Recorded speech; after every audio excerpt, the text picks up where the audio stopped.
Welcome back to another episode of the Real Estate Podcast, where we talk about real estate to the people. We're just breaking this down to explain and hope you understand this isn't as complicated as your parents may have told you it was. Yeah. So it's really about spreading education that, hey, I could do this too. Homeownership is not as far away from my life as some people think it is. Yeah, and we're in the series right now about the home buying process. What are the steps? Breaking it down. And today we're talking about offers and contracts. You have vetted your agent. You have figured out what your budget is. You've searched. You found a place. Now you're offering on it. What does that look like? It's a good conversation. Yeah, and this is like the most important part of it because this is the part that's hard to come back from, making the offer. And this is all about the negotiation. And this is where the agent shines. This is where a good agent and a great agent are going to get you a better or worse deal than you can get on the specific house. And the negotiation is a huge part of this job. And it's very important that you have an agent negotiating this for you, because as a consumer who's thinking about a 4-bedroom house, it's 2,000 square feet, that's absolutely everything they want, it's emotional. And as a good agent, we're going to be able to, we're not emotional about it. Whether you get it or not is like, we want you to get it if you want it, but the emotion is not the driving force for what we do, right? So when it's emotional, you lose logic. When you're operating on emotion and not logic, you make bad decisions. So an agent's here in this part of the transaction to make sure that you're making a decision that's going to work today and going to work tomorrow based on your motivation. So lean on your agent here. This is the negotiation. This is where we earn our respect. This is where we earn our referrals. And this is where we do everything humanly possible to get you the best deal on your house.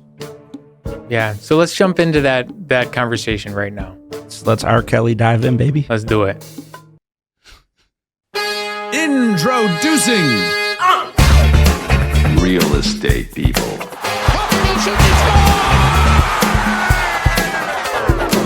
Hey, we're the Bills! What are you talking about, Willis? We're the real estate people.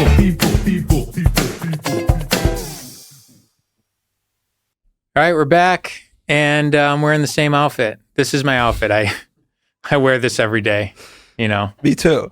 Yeah, this is how we roll here. We're just working so hard. We don't have time to change or shower. Can we provide the context on the outfit thing real quick?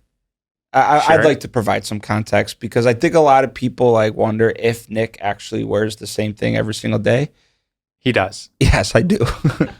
But when I go shopping, I buy not four, depending on how much I like the fit, at least 2 of every item. So it may look like I'm wearing the same thing every day, but I actually just have like 4. I literally have 4 of these shirts, like Steve Jobs. 4 pairs of black jeans.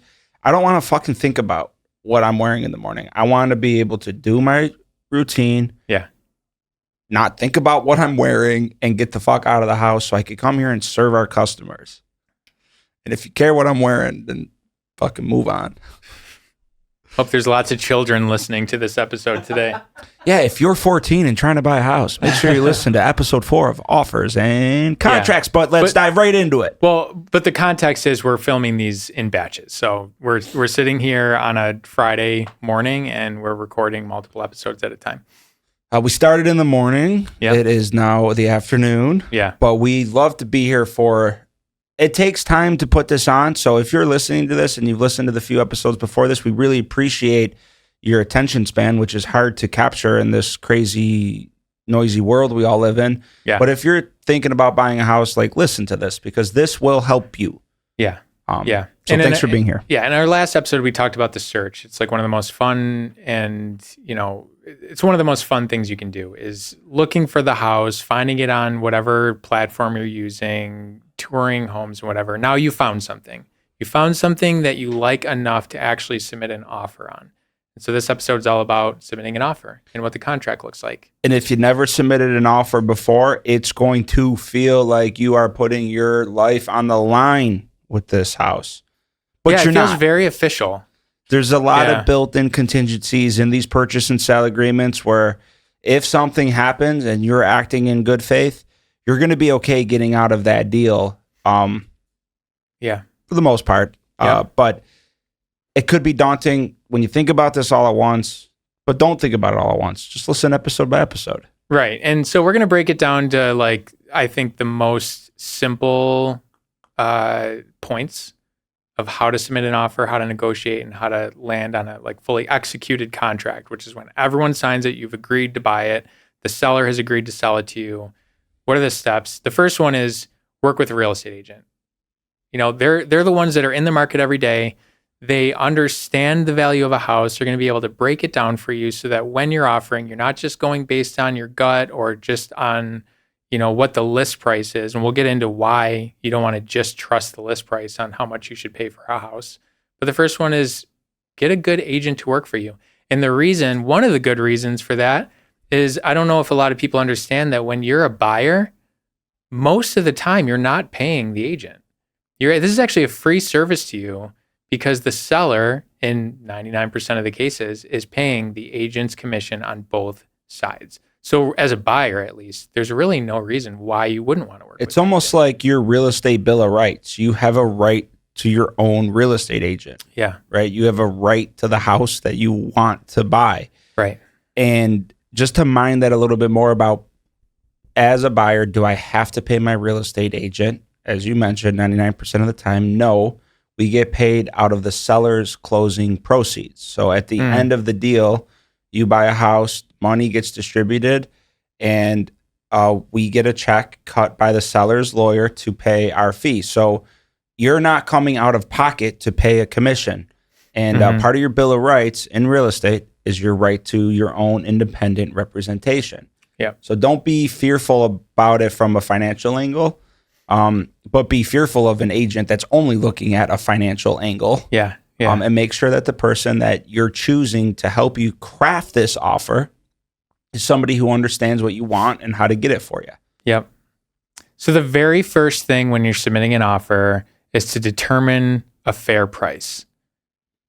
And that's most important because the person on the other side of that decision, the seller, is most concerned most of the time about price. So when crafting this offer, what are you offering that person? And how are you coming up with that offer amount? Yeah.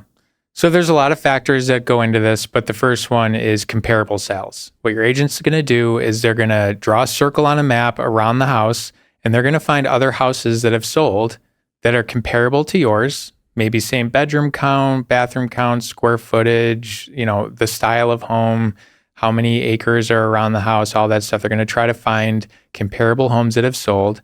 And no matter what the list price is, what a house actually sells for is what determines the market value of that house. Value is all about what is someone willing to pay for it and what is someone willing to sell it for. So that list price then is just an indication that, hey, this is the number as the seller that I want. Hopefully that number was like agreed upon and validated by the listing agent. But as we know, with being in this industry, it is oftentimes that listing agent is just that order taker who's like, seller wants 500,000. Okay, they met this agent who's going to put it up for 500,000. So use that list price as a guide, but that is not the end all be all to value. Yeah, I always tell people to hold the list price loosely. If it's a good agent, they're going to figure out and they're going to talk to their client who's selling and come to terms like the seller might want 500,000.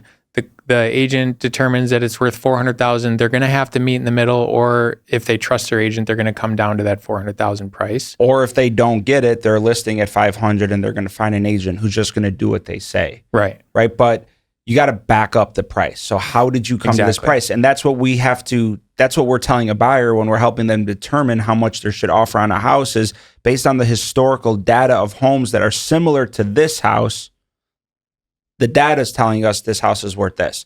Now, what somebody wants to pay is what they want to pay, right? Sometimes somebody's more motivated and they'll pay more than what the data says because they're getting kicked out of their house in 2 weeks, right? And that buyer didn't like plan accordingly for their time period. Right. So they're super motivated to get this house. And it's okay to say like, it's okay to put offers in on 3 or 4 houses until you find the right one to make sure you're getting a product that matches the price, that matches the motivation. Yeah. But price is everything. And when we're thinking about these comps, a common misconception is like, well, this double sold for 300, but that's a double. This is a single. You Right. don't comp singles to doubles. And Right. going a little bit deeper on that, like if something's a ranch, you don't comp a ranch to a 2-story house. There's do's or don'ts within this pricing Yeah. model that like your agent's going to make sure that they're using accurate comps. Yeah, and there's support nuances value. to that too. If you're in like a city type situation where there's like 500 houses within a few blocks, your circle is very small, and you want to be very specific about the houses that you're comparing the house to.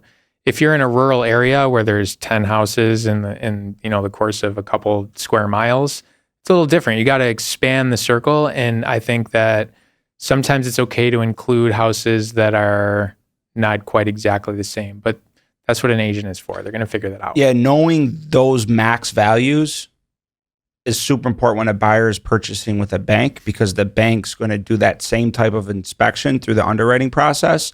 And a good agent is going to make sure that you don't get interrupted at those future steps, because that stuff was handled appropriately at the beginning.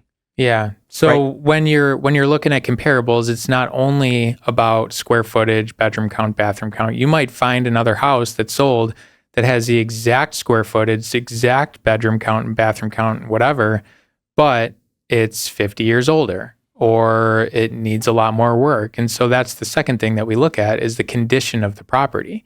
So you find the comparable size and all the the numbers that you look at, like we were talking about, but then you also look at the condition of the property and you adjust the price based on how your house that you're offering on compares to the one that sold. If the one that sold was a new build and it looks amazing and everything is beautiful and the house you're buying needs some TLC, you're going to adjust the price accordingly and vice versa. And Eric, and so is the bank, right? Because the bank's your partner on this purchase if you're buying it with a mortgage. So the bank's going to do that process down the road. Yeah. But if you do that process right at the beginning, then that bank stuff it's going to get through that bank appraising side of the deal because you were conscious about price at the offer point, the point of making the offer. Mm-hmm. And can you talk too about the days on market? So there's houses that you're looking at that have just went up on the market. It's been on the market for 2 days. There's other houses that you're looking at that have been on the market for 2 months. How does that determine price? Yeah, so from my perspective of representing a buyer's best interest, the first thing I'm looking at when a buyer says, we looked at this house, we like it, we want to make an offer on it. The first thing you look at is how long has that house been on the market? If that's been on the market less than 7 days, it's very likely that's going to be a competitive situation because they got it right with price on the seller side of it, right? So days on market is a huge indicator on what something's going to sell for. Right? How long did it take to go pending is very important. Beyond the days on market, the most important things to know when figuring out what you should offer somebody on this house is what it last sold for and what's the mortgage amount that the person who owns it has on the property. Because it's not often that people are going to sell a house for less than what they owe on it, because then they're literally coming out of pocket to sell their house, which isn't the norm, right? So days on market, last sell price, and last mortgage amount. If your agent is not talking to you about those three things when helping you figure out how much you should offer on a house, you are not working with the right person. But Bottom line. let's dive into that a little bit deeper, because not only is there days on market, when you're looking at the comparable houses, this one sold after 30 days, this one sold after 5 days. You're also looking at the days on market of the house that you're offering on. So can you dive a little bit more into that? Let's just say, for example, the house that we're looking at has been on the market for 30 days and the comparables all sold super quickly. Okay, so the basics of a house that's been on the market for 30 days. Say the price is 200. You shouldn't offer 200 on it because no one else that's currently in the market for that type of asset was willing to pay 200. Very and revealing. The days on market tells you that, right? And then beyond that, now you start to think, okay, well, if this house that's listed for 200 that hasn't sold in 30 days, then maybe it's not even worth 180 because somebody over the course of the time could have offered 180 and then been able to bridge the gap with the negotiation. So maybe it's not even worth 180. But just because that list price is 200, it doesn't mean that the house is not worth 150. So that's part of the nuance that you have to figure out when navigating this. And some really good agent questions that you can ask the listing agent is, who priced this house? Was this your price or was this what the seller wanted? And that question can tell you a lot about that situation. Does the listing agent believe in the price, or were they just an order taker at listing? Right? And if they were just an order taker, now you know that, like, if you can get that listing agent to understand why your buyer is coming in at this price, then they're going to be able to have the most effective conversation with their client about why the buyer is coming in at 150. And it doesn't look like a lowball offer. It's backed by data. No, we're offering 150 because of this, and that. Right. And that's how you're going to start to get your buyer's position heard by the seller side on a deal. Yeah. Okay. So we talked about comparable sales, condition of property, days on market, and then there's motivation too. You touched on this a little bit. There's the seller's motivation. It's important to know why is the seller selling. It's important to know why the buyer is buying. So, and the gist of that is there's ways to increase your buyer's position to get an offer accepted beyond just offering more money, right? So knowing when the seller desires to close, knowing where the seller is moving to, knowing that time frame and that desire of the seller, you'll be able to craft your buyer's position to meet the seller's motivation without just having to increase price. So there's ways to increase the strength of your offer besides just offering more money. Home inspections, time frames, appraisal confirmations, or matching the seller's desired closing date with the buyer's closing date, right? Because now that's not going to be, there's going to be no angst there. Yeah. Right. So if you could match it all to the seller desires. Yeah. Yeah. I mean, a very simple example of that is, I had a seller who needed to sell the house and they needed that money to purchase their next. And so they weren't quite out yet. So they needed to sell it first and then they needed to close on the next one. So there was this gap in time between the time they sold and the time they were moving into their next house. And a buyer came along that was okay with that. They weren't in a major rush. Their motivation was different. They wanted to find something, but they weren't on a huge time crunch. So we worked out a deal where we closed on the house and the seller became the tenant. The seller sold the house to the buyer now owns the house, and now the tenant is paying the new owner to live there until a determined date. So that's why it's important to know the motivation, right? Yeah. So you can work it out, and it's more than just price. If you could create flexibility around time frame and match someone's desire on time, maybe they'll be more flexible with you on price. Yeah. So just understanding the nuance of all that is super important when determining how much you're going to pay for this house and then what your other terms of that contract are. Because price is very important, but it's not the only thing. Yeah, yeah. And I don't want to get too far into like so many examples, but there was another one where the price wasn't so important to the seller, but what was important was that there was she was like, there was an elderly woman who was moving out of her ranch, and I had a client who wanted to buy it, and we determined a price. But what was most important to the seller was that she didn't have to clear out the whole house, right? Maybe she didn't have the money to pay for a cleaning service. Maybe she didn't have the physical capacity to do it. And so we offered for her to leave whatever she wanted behind, and she did not have to deliver the house in broom swept condition, which is like a normal part of the contract. And so when the buyers bought the house, they went in and they took care of all the furniture and all the garbage that she left behind. Yeah. And that was part of the deal. And we're getting into like the negotiation side of things, which is like, that's one of the places where your agent's going to earn their commission is on that negotiation. Yep. So it's very important that your agent is confident negotiating. It's a big part of the job. And there's so many people we come across in this industry, bro, that they don't negotiate for whatever reason. And there's negotiating is like in my opinion, that's my favorite part of the job is like, I can tell, is getting to the like, how are we going to get this deal to work for both sides? But got to make sure the buyer or the side that we're on like always does a little bit better because that's our job, right? Yeah. Someone tells us they want to pay 200, but we can get them the house for 180. Did you even pay us? You know what I mean? Like we got you what you wanted for less than you were willing to pay. Like that's how you secure that referral in the future, you know? Yeah, that's good. And so there's all these things that happen before you actually fill out an offer and submit it to the seller. There's this negotiation process. There's finding comparable homes, determining a price that's fair, and then you write up the offer. you write up the contract. Send it over. You send it over. And so basically what the buyer is doing is they are taking a contract of sale and all the attachments that need to be a part of that, and they're like filling it out so that all the seller has to do is sign the other part of it. They're like kind of half filling it out, getting it ready and saying, here you go. If you accept it, just sign and we'll keep moving forward. Mm-hmm. So as far as the contract goes, obviously you need to include the price, the financing terms, how you're financing it. Is it cash? Is it a conventional loan? Is it FHA? Where are you getting the money to buy this house? What are the most basic things that someone is going to need for actually drafting up this offer? Yeah, to understand that, let's put ourselves in the seller's shoes. So I'm selling my house. Someone's making me an offer as a buyer. What's most important to me as a seller? Now, that is going to be different depending on who the seller is, but price is normally that most important thing. Yeah. The next thing is financing type, cash or loan. Mm-hmm. Beyond that, what type of loan? So a seller is always going to be looking for price, financing type. Then the next thing they're going to be looking for is what type of inspections are being done on the house.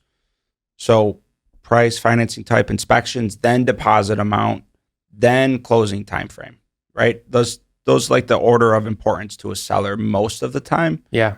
Yeah. And just to be clear, because this is a common misunderstanding, that deposit amount is not your down payment for your loan. It doesn't have to do with the bank and how you're financing. It has to do with closing costs, right? There's closing costs involved on top of the bank fees and stuff. Well, bank fees are a part of closing costs, but the deposit is an amount of money that the buyer is willing to have someone else hold until it's closing time, and then they use those funds to pay for the closing costs. It's peace of mind for the seller because they know that money's going to be there when it's needed, Mm-hmm. and it proves the motivation of the buyer. Look, Right. I want this house so much that I'm willing to put $10,000 in an escrow account to be held until closing. And Eric, beyond that part of it is, in my opinion, you could write contracts to buy any house, right? You can get attorney approvals. You can do your home inspections. When you transfer money, buyer puts money in escrow, their good faith deposit, that's when a deal is realized. There's been a transfer of money. And Yeah, that's there's some when skin in the game now. that's when it's hard to come back from. Like, Yeah. if you buy a house, do an inspection, get your attorney approvals, and never put your deposit down, like, a seller is not going to sue you for not performing on the contract. There's been no transfer of money. There's nothing tangible there. So a lot of people would say that's when a deal is actually realized, is when you submit the deposit, because that's when there's been a transfer of money. Yeah. So the other basic information, you're going to need your name, your address, the purchase price, the deposit amount. Would you like an inspection, and how many days would you like to do that inspection? How are you paying? And then the closing date. When do you want it to be done, a done deal? When does the buyer want the keys in their hands? Yeah, those are the important items to consider when, making an offer to buy somebody's house, and knowing how the seller feels about those items is super important in that process. So, that's what you're trying to figure out. And the way the market's been for the last 5 to 7 years, we were showing buyers sometimes 30 to 60 houses, writing 5 to 10 contracts before a buyer actually got one accepted. Now, with this hike in interest rate in the last few months, it's changed a little bit. The seller's saving grace is the lack of inventory. So you still have competitive purchasing situations because the lack of available houses for sale. But if you're a buyer right now, you want to buy a house when no one else is trying to buy it. That's the best time to buy a house, when you're not competing to purchase that house with a bunch of people. Yes, the rates have went up. Yes, the carrying costs are more. But you have an opportunity now in the right situation where you can buy a house with a little bit of equity because no one else wants to buy it when you're putting that contract forward. So a lot of people might be scared away because the rates went up and now the payment seems like it's doubled overnight. You have an opportunity to buy equity right now. And that's what's most important, because in real estate, you make money when you buy something. You could make money by doing the kitchen, doing the bath, and adding value, but you really make your money in real estate on your purchase, not when you're selling it. Right? You buy it for less than what it's worth. Yeah. And you cannot do that when 7 other people want to buy the house. So I always lean on that's a whole episode in and of itself at some point. Yeah, I always lean on my like Warren Buffett notes in this. Be fearful when others are greedy, and be greedy when others are fearful. People are fearful right now about buying real estate. If you could find the space to not be fearful of this and be able to absorb that payment and buy some equity, you're going to be in a really good spot when those rates go down to 3%, and you could refinance the house and grab that equity, lower your payment and set yourself up for success in the future. It's good stuff. So we talked about what goes into the offer. The next step is just submitting it. And submitting an offer is as simple as an email in most cases. Yeah, we always like an opportunity to present our buyer's position in person. Yeah. With the way the market's been for the last however many years, you don't get that opportunity to really like speak to the list agent and the seller about who your buyer is or what their intentions are, because it's been so competitive. Seller's not going to want to sit down with 7 to 10 listing agents to hear their spiel about why they should sell the house to their buyer. Mm-hmm. But that opportunity is crazy that's how it used to work. That opportunity is going to exist now because there's less people buying that have intent to buy every listing. Mm-hmm. So always ask for that opportunity on the buy side of it. Hey, when are you and your seller available to sit down and hear this offer out? Now, if the listing agent says seller doesn't want to, they prefer it emailed over, like you don't want to push too hard, because if that is the seller's position, you don't want to upset them when going into this negotiation. Yeah. But you have a right as a buyer's agent to ask to be able to present your buyer's position in person. Yeah. And at the very, very least, I shouldn't have said that it's just as simple as an email. It could be. It was though, Eric. That's how it was for they didn't meet anybody in person. Right. But it should never just be your first point of contact with the other agent is the email offer. You've already had conversations, you've negotiated a little bit, you've figured out the motivations of the seller. If I'm representing a buyer, I want to know the motivation of the seller. So when we're submitting the offer, we should have a pretty good idea of where we stand, how many other offers are coming in, how many showings there's been on the house and all that. So you submit the offer, and then I'll always call the agent after and say, hey, I submitted the offer. Did you get it? I'll confirm that they got it, and I will keep bugging them until they let me know the decision. This whole offering scenario in the last couple of years with how competitive things have been, like the status quo around it, is kind of a painful place for a buyer to be in, because most of the times they're not by themselves trying to purchase a house. There's nothing really out there that can provide any proof or validation how many offers actually exist on any given listing. That's kind of like a subjective space. Yeah. So the status quo around this offering scenario has been like kind of a painful place for an agent to be in while repping a buyer. And if it's painful for us as agents, imagine how painful it is from that consumer. Mm-hmm. Right. And sometimes when it's super competitive, you don't even get the context that your offer wasn't accepted. You just assume it's been 2 or 3 days since the deadline and since you sent it that you didn't get it. But sometimes the listing agents don't even call us to tell us that they didn't get it. And then the buyer's got to see that status change on those consumer sites. And now it's like, whoa, hey, where is the courtesy within the industry here? The buyer's got to go see that on Zillow, and you didn't even have the opportunity to tell them, or they didn't even call you to counter. There's just a lot that goes into this offering space that if you're good at what you do, you'll have a better chance at getting things accepted, right? Because you understand what needs to be done before you present. Yeah. Or how to handle the situation post-presentation, right? So yeah. I mean, people deserve a pretty quick answer on this. If you're going to submit an offer as a buyer, it's a big deal. Like I'll text my client and be like, all right, offer submitted. I'll let you know when we find out what the answer is. And like an hour later, did you hear anything? Did you hear anything? They're thinking about it nonstop. They want to know. And so for a seller's agent to just not think about that is... So as a buyer's agent, one way you could really help set those expectations is, hey, I understand the deadline's at 12 o'clock, but at what time are you presenting this information to the seller? Because the deadline might not be that presentation time, right? Sometimes there's 2 or 3 hours between that space so that agent can get all the contracts together, get their presentation in order for all of the offers. So it's very important to know when submitting an offer on behalf of a buyer, at what time are you presenting to the seller? Sure. Now, if you know that time frame, now you could follow up in 15 minutes, 20 minutes, 30 minutes after that time period, because chances are if they didn't call you within 30 minutes of that meeting time with the seller, your client isn't in the running. But that doesn't necessarily mean they're out. That just means we have one last opportunity to adjust some terms on this contract to try to get them to say yes to us before they make a decision to go with somebody else. Yeah. And that's what a really good buyer's agent is going to do. They're going to scratch and claw until they hear that they didn't get it. Mm-hmm. But you better tell me because my buyer deserves to know. And sometimes that doesn't even happen in this situation. And that's devastating to the consumer and to our position in the transaction. Right. Yeah. And hopefully people are vetting their agent and they have someone they can trust, someone who knows what they're doing, someone who's going to think about them and not just themselves, you know. But don't be discouraged if you've written 3 to 5 offers in this crazy market and haven't got one accepted yet. Just remember what we talked about on the last episode. The right thing happens at the right time with the right people involved. Yes. And don't force this.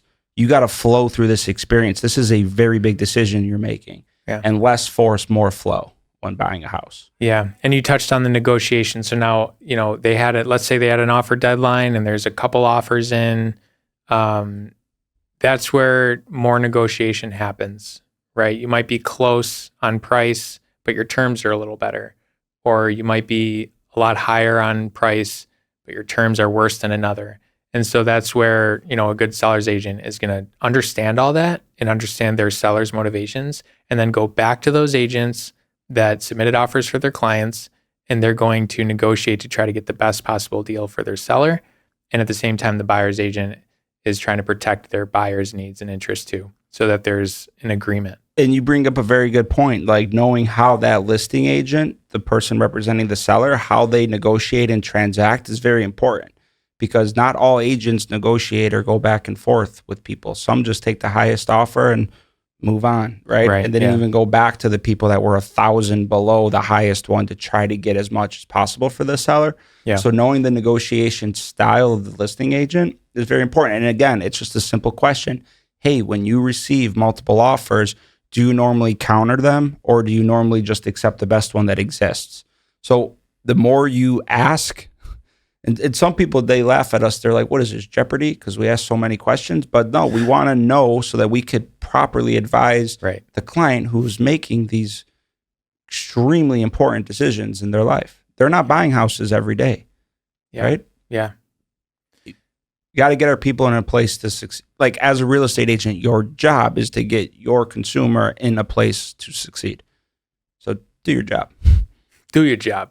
Or don't. Do your job. And we'll do it for you. All right. I don't think I'm allowed to say that.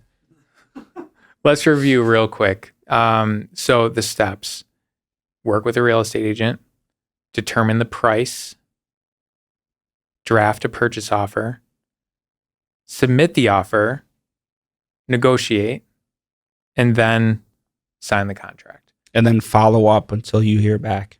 Don't stop following up. It's your buyer. Your buyer should be expecting you to follow up until you hear yay or nay. Yes. And if you hear no, go back one more time. Mm-hmm. Right? Because as we're going to talk about in a future episode through these attorney approvals, you know, sellers have the right to cancel the deal and go with a different one, but not many people exercise that option, but it exists. So. Yeah. And that's the very next step. So once the seller, they see the offers or see the offer, when they accept it after the negotiation, the seller signs the contract that the buyer has sent over and pretty much pre-filled out for them. Seller signs, and then it goes to the attorneys. And that's our next episode. We're going to be talking to a great friend of ours and a partner who is an incredible real estate attorney. He's going to walk us through what that process looks like. We appreciate everybody listening to this episode. If there's like it, share it. I think they say on podcasts all the time. Like it, share it, smash that like button. The show notes, but no, we appreciate you listening. And if there's anything that you want covered in this podcast that anybody as a consumer wants more clarity on, let us know. We'll do an episode geared towards exactly what it is that you're looking for, looking to understand. Yeah, we should have a little suggestion box like in the old days, you got to come in the office, you write it on a little card with one of those golf pencils, you drop it in the suggestion box. And feedback loops are so important. Right.